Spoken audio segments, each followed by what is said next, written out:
Africa is a large continent. Its northern end almost all desert wasteland. But in the northeastern corner of Africa, on the only land route between that continent and Asia, there is a nation almost as old as history, Egypt. A thin ribbon of water is the source of life for 20 million people clustered along the banks of one of the most important rivers in the world, the Nile. It begins in the fertile area of Central Africa and Ethiopia and flows with ever-increasing strength and vigor through the high plateau of the Sudan.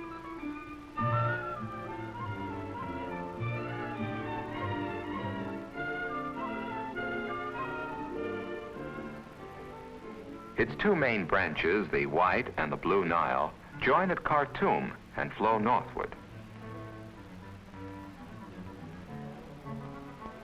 After passing a series of cataracts, the Nile reaches Egypt and the temple at Abu Simbel. The family of Ramses II has watched over the river for 3,000 years, years that saw Ramses' kingdom become a memory.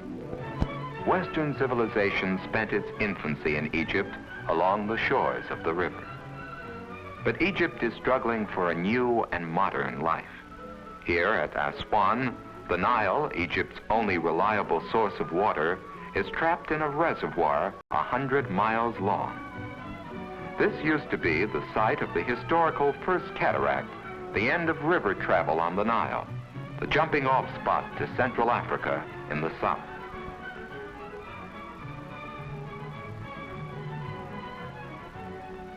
Here, like nearly everywhere else in Egypt, the people live close to the waters of the Nile. They are Nubian peasants, accustomed by tradition to lifelong tools are old.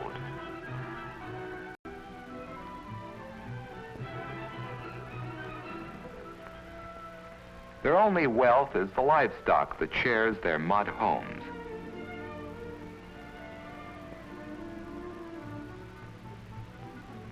Their other belongings are few and simple. The dam at Aswan has changed much of Egypt. In the more than 50 years since it was built, Bedouins from the desert have grown accustomed to crossing it on their way to the markets and streets of the city.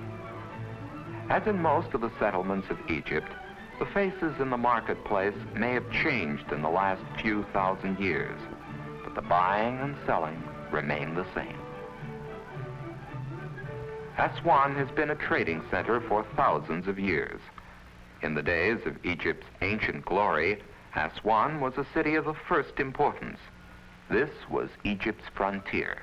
The dam at Aswan has done more than extend the frontier. It is one of the most vital engineering accomplishments in recent Egyptian history. It helps to control the flow of the Nile. No more annual floods followed by annual droughts. Water is held at Aswan until it is needed. No more is river traffic blocked at Aswan. 4 locks of the dam are operated by a new generation of Egyptians with technical training.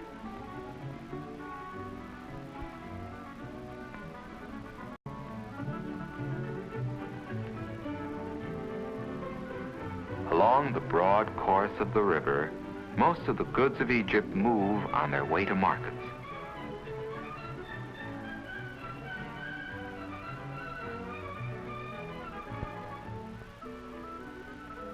But for many Egyptians, the main use for the river is to spread its life-giving water on their thirsty land.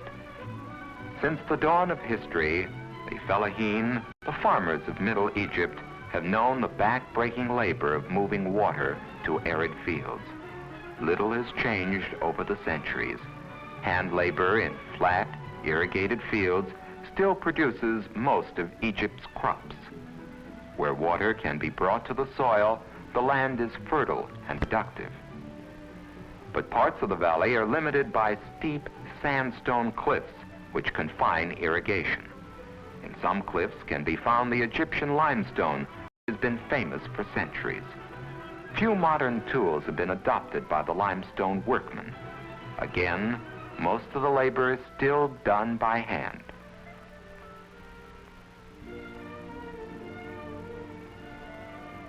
Limestone, like most other products of Egypt, is carried to its destination by water, then moved ashore on a man's back.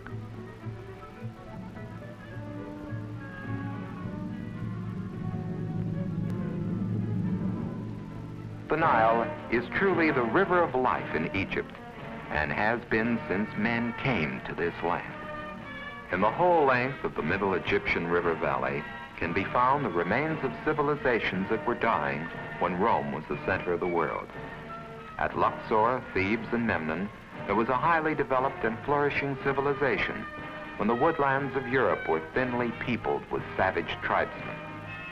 These ancient civilizations, too, were clustered along the narrow valley of the Nile, at some places 15 miles across, at others only a few hundred yards wide.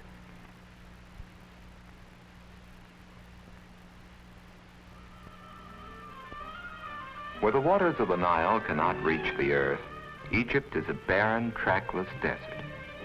Only a small percentage of Egypt's growing population lives away from the banks of the Nile, for rain is scanty on the desert, and oases with reliable water supplies are widely scattered. There are no year-round tributaries to the Nile below Aswan. Most of Egypt's water must come from the river. Where the river flows, there's a green and fertile belt, where dates, oranges, lemons, pomegranates, grapes, melons, onions, cotton, corn, wheat, and millet grow. Typical of the cities of Middle Egypt is Asyut, 320 miles north of Aswan. It is a market town set near the river. You might think, to look at it closely, that you had somewhere lost a few centuries and were living in the past.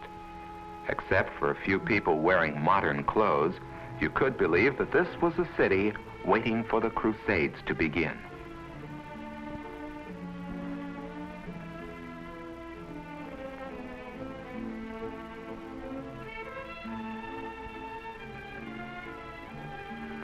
But there is a new spirit in Asyut these days, which is expressed in electric power lines, broad avenues, and new buildings.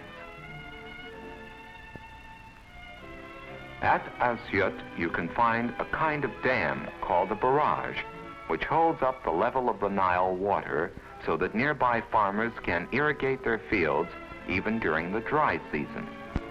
There are several barrages along the Nile.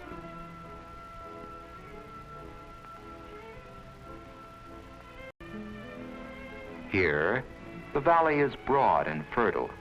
Every tiny bit of land is used. Every precious drop of water carefully taken to the thirsty roots.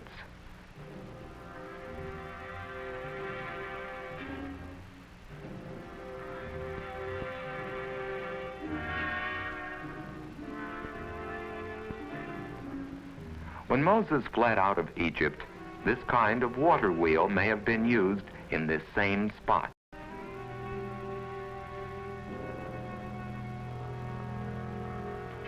And this man's ancestor might have worked this same land, or lived in a mud house that looks just like this one.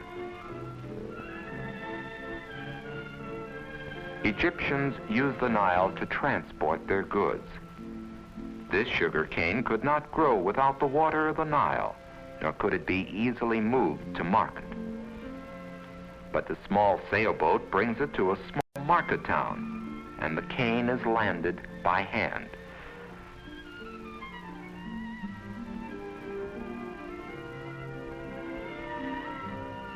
Even the leaves are stripped from the stalk by hand.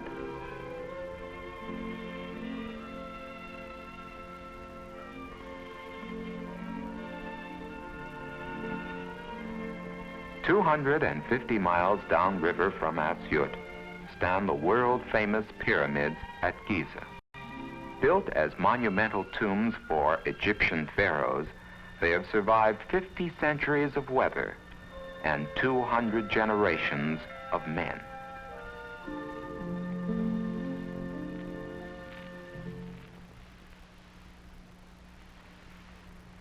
Near them, the largest and best known of Egypt's sphinxes stares 8 miles across the river at Egypt's biggest city, Cairo, the capital.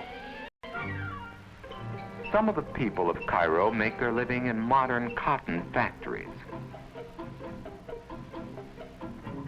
Travelers come from all over the world to Cairo, for Cairo is a modern city, a city of skyscrapers, a city of hurried activity, as cosmopolitan as any capital in the world, a city on the route from Africa to the Middle East, from Europe to Asia, a city of wealth in a land of poverty. Modern apartment buildings dot the city, but in the shadows of the new city can be found the old. Here, the crafts of Egypt's past still flourish. Young men of Cairo still make rugs by hand in the bazaar. The delicate art of inlaying wooden boxes is still being practiced. The work is painstaking and beautiful. From the bazaar, intricate silverwork might find its way to one of Cairo's many Christian churches. Or it might show up in a synagogue. But probably, if the silverwork were to be used in a place of worship at all, it would end up in a Mohammedan mosque, for most Egyptians are Muslim. Cairo is an important center of learning. El Azhar, the Mohammedan university, attracts students from all over the Muslim world. Cairo is a city of many peoples.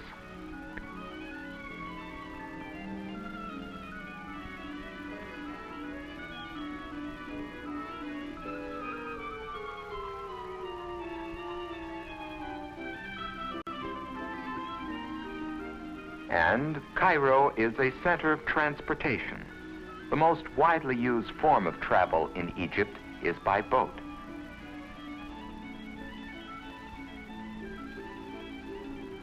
A railroad runs from Aswan to the sea, but most Egyptians are too poor to use it. Cairo has been called the diamond in the handle of the fan of Egypt. It's easy to see why when one leaves the city by air. For near Cairo, the Nile splits into several channels, forming a fan-shaped delta interlaced by waterways. This is probably the most fertile land in the world, but most of it is overcrowded. Most of Egypt's annual production of millions of bushels of corn, wheat, and rice comes from the delta land. Egypt grows 6% of the world's total annual cotton production.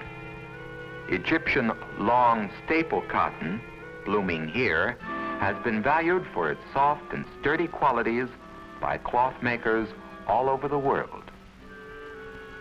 Sugarcane grows in the delta. In every field, peasants gain a hard-won living from the soil. Crops for export find their way to Alexandria, one of the most valuable seaports in the world, the key to the fruitfulness of the Nile Valley. Here, too, is a modern city built around its shipping business.